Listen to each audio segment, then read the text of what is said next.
ग्रामीण भागात उद्योजक घडावेत यासाठी पशुपालनाला कृषीचा दर्जा पशुसंवर्धन मंत्री पंकजा मुंडे 38 एकर क्षेत्रात विविध स्टॉलची मांडणी 3 दिवस चालणार पशुपक्षी प्रदर्शन शनिवारी मुख्यमंत्री करणार पाहणी पशुपालनास कृषीचा दर्जा देण्याचा महत्त्वपूर्ण निर्णय शासनाने घेतला आहे।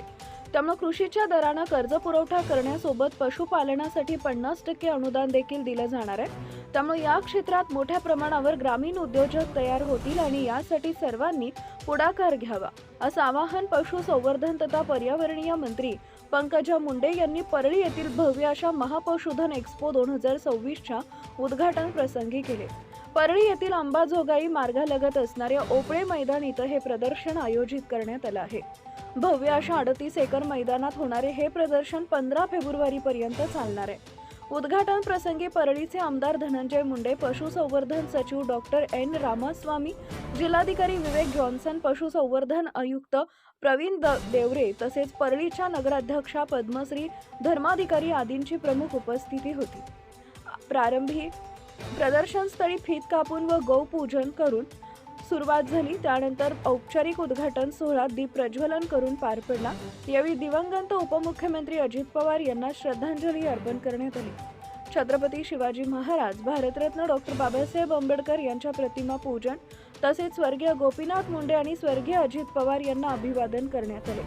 पशुपालन हा व्यवसाय उद्योगात रूपांतरित व्हावा यासाठी शासन पुढाकार घेत आहे। या खात्याचा कार्यभार स्वीकारल्यावर स्वर्गीय अजित पवार यांच्या पुढाकाराने बारामती सोबत परळी येथील पशु महाविद्यालय आपण मंजूर करून घेतले। आजचे हे भव्य प्रदर्शन पाहून स्वर्गीय अजित पवार आज असते तर त्यांनाही आयोजन आवडलं असतं असं पंकजा मुंडे म्हणाल्या। या प्रदर्शनासाठी देशातील विविध भागातील पशुधन इथं आणलं आहे। या ठिकाणी देशातील सर्वात छोटी गाय तसेच विविध प्रजातींच्या गायी, बैल, घोडे आणि बकरे यांच्यासह विविध पक्षी विस्तीर्ण दालनामध्ये ठेवण्यात आले आहेत। या ठिकाणी स्वर्गीय अजित पवार यांच्या स्मृतीप्रित्यर्थ एक स्वतंत्र दालन देखील उभारण्यात आले आहे।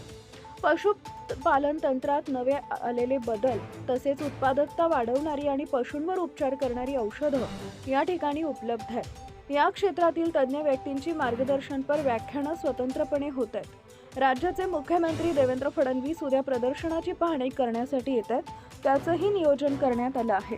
कार्यक्रमानंतर मंत्री पंकजा मुंडे यांनी पत्रकारांशी संवाद साधला।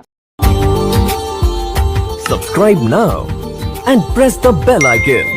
Never miss an update.